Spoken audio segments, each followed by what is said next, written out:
Hello guys, welcome to Pakistani real reaction. तो कैसे हैं आप सब? उम्मीद है आप सब बढ़िया होंगे, मजे में होंगे, खुश होंगे, आबाद होंगे। मेरा नाम है मुदस्सिर, मैं हूं बशीर। सो गाइस, तुर्किश का TB2 ड्रोन बहुत बड़ा समझा जाता है, उससे भी बेस्ट चीज भारत ने बना ली है। आज ही इसको बनाया गया है और DRDO ने सरप्राइज दिया सबको। इसका नाम है आर्चर ड्रोन, मतलब आर्चर ड्रोन मतलब सीधा निशाना भाई साहब। तो बिना किसी देरी के भाई देखते ही ये कैसा ड्रोन है, क्या खासियत है।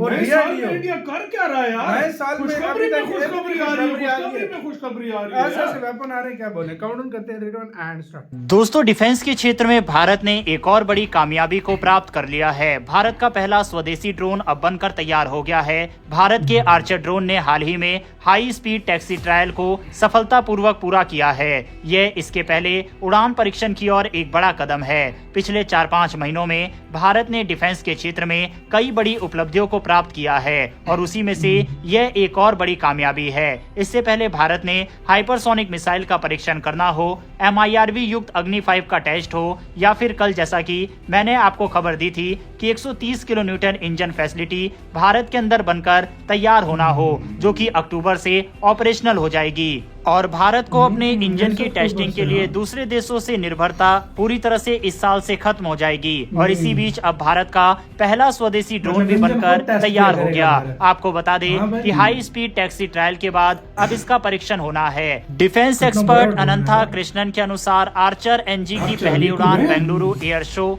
10 से 14 फरवरी 2025 से पहले हो सकती है। अगर ये समय सीमा पार होती है तो मार्च 2025 तक इसकी पहली उड़ान सुनिश्चित की जाएगी।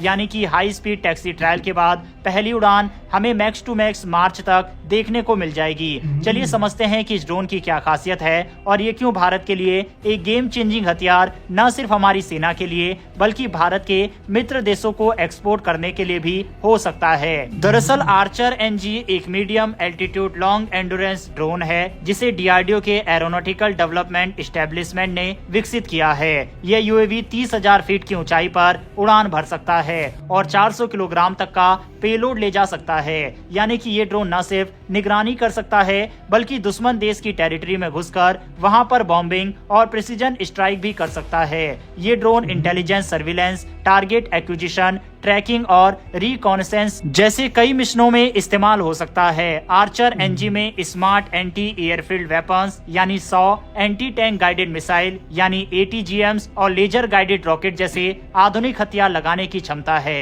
इसे प्रिसीजन स्ट्राइक मिशन के लिए खास तौर पर डिजाइन किया गया है। आर्चर NG को तपस प्रोग्राम की तकनीकी आवश्यकताओं के हिसाब से तैयार किया गया है। इसमें तपस जैसे ही avionics software, ground control station और ग्राउंड डेटा टर्मिनल का उपयोग किया गया है। अंडमान और निकोबार आइलैंड स्थित ट्राई सर्विस कमांड ने इस स्वदेशी UAV में गहरी रुचि दिखाई है। ये कमांड इसे अपनी निगरानी और सटीक हथियार संचालन के लिए उपयोग करना चाहता है। आर्चर NG भारत की स्वदेशी रक्षा क्षमताओं को एक नया आयाम देने वाला UAV है। ये न केवल भारतीय सशस्त्र बलों को एक सस्ती और आधुनिक तकनीक प्रदान करेगा बल्कि भारत के मेक इन इंडिया अभियान को भी मजबूती देगा। पिछले कुछ समय से काफी सारे व्यूअर्स और डिफेंस में रुचि रखने वाले लोग भारत के डिफेंस सेक्टर से काफी नाराज है और उसके पीछे इंजन और फाइटर जेट खरीद और प्रोग्राम में देरी है। लेकिन उसकी वजह से भारत ने हाल ही में डिफेंस में जो इतनी कामयाबी प्राप्त की है उसे हम नजरअंदाज नहीं कर सकते। फिर चाहे वह मिसाइल का क्षेत्र हो,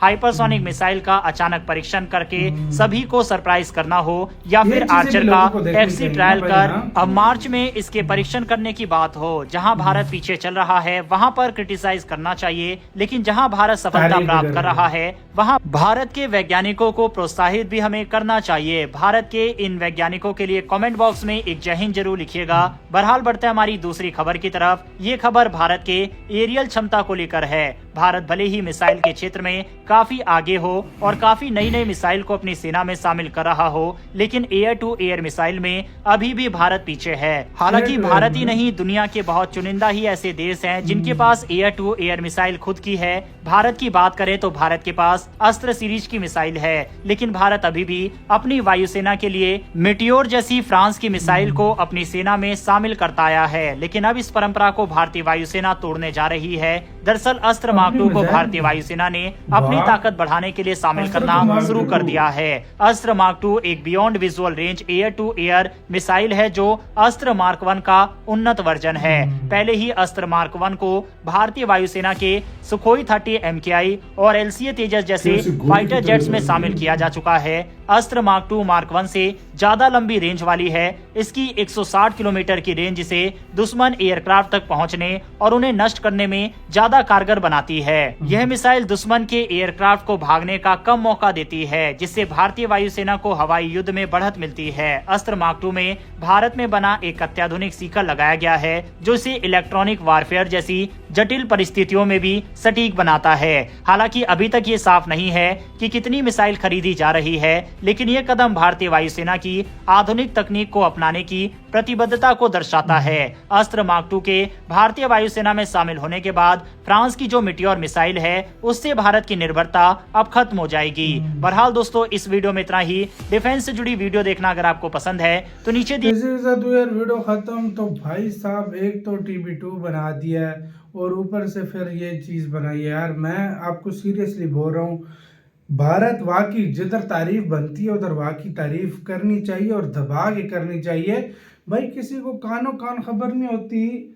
अब ये देखो ये वाला ड्रोन आर्चर ड्रोन आपने सुना था अभी तक? मैंने रोस्तम सुना है, मैंने एक अडानी का है वो उसका नाम सुना है, कुछ उनके नाम सुने हैं जो बाहर देशों से भारत ले रहा है। लेकिन भाई सब रुस्तम तपस का भी हमने सुन रखा है, लेकिन भाई सब ये आर्चर ड्रोन नया ड्रोन बनाया और इसकी सारी कहते हैं टेक्नोलॉजी बड़ी लेटेस्ट किस्म की है। और TB2 ड्रोन जो है उसका भी ये बाप है। तो भाई सब आप खुद समझ जाओगे। ये वेट में भी ज्यादा है, इसके साथ वो ज्यादा लग सकते हैं, वो भी ज्यादा लग सकते हैं। वो तो छोटा है ना TB2, ये उससे बड़ा है और क्षमता में भी उससे ज्यादा है और सबसे ज्यादा मतलब वो घंटों तक उड़ भी सकता है। तो भाई साहब ये जो चीजें हैं फिर आपके सामने है, जिस तरीके से भारत मतलब तरक्की कर और एयर टू एयर मिसाइल जो है ना मार्क 2 बना रहा है उसका। मार्क 2 अस्त्र का मार्क 2 बन रहा है भाई। अभी तक मार्क 1 था, अस्त्र 1 था जो भारत पर। अब उसकी नेक्स्ट जनरेशन अस्त्र 2 बनेगा जो उससे भी घातक होगा और गोली की तरह भाई। और अस्त्र ऑलरेडी भारत में ना इतनी सक्सेसफुल। यार मैं सच बात बोलूं, काफी लोग बोल रहे हैं, कहते हैं कि यार इंडिया एयरक्राफ्ट के पीछे ये है। यार ये खुद पे इंडिया जो निर्भर कार है वो सही है यार, ये भी ठीक थोड़ा है लॉन्ग टर्म। लेकिन मैं तुम्हें एक बात बताऊं, ये मिसाइल और ये चीजें तो देखो इंडिया हर तरह की बना ही रहा है। एयरक्राफ्ट भी इसलिए लेट है कि यार आप सबको पता है इंजन उसका नहीं मिल रहा। और एक लिहाज से अगर देखा जाए कि अमेरिका जानबूझ के पहले लेट करता रहा ताकि ये किसी तरीके से हमसे जहाज खरीदे, लेकिन इंडिया अब वो चीज नहीं कर रहा क्योंकि उससे अमेरिका को नुकसान पहुंच सकता है। अब इंडिया अपना इंजन भी बना रहा है और अमेरिका से लेकर उसको खुद रेडी करेगा। इस वजह से इंडिया कह रहा है कि यार मैं 5th जनरेशन का अगर दूसरे से ले लूं तो फिर जो मैं अपने के ऊपर बना रहा हूं वो 10 साल और पीछे चला जाएगा। ये फर्क है। तो भाई साहब ये भी एक चीज है और काफी अपने रीजंस होते हैं जो भाई हाई कमांड और बड़े ये सरकार इन्हीं को ही पता होते हैं। कुछ होगा ही तभी तो भाई थोड़ा लेट कर रहे हैं, नहीं तो भाई अभी तक ले लिए होते। पैसों की कमी नहीं है भारत में, अच्छा खासा। तो आपका क्या कहना है, अपनी राय कमेंट में बताना। अपना बहुत अच्छा ख्याल रखना।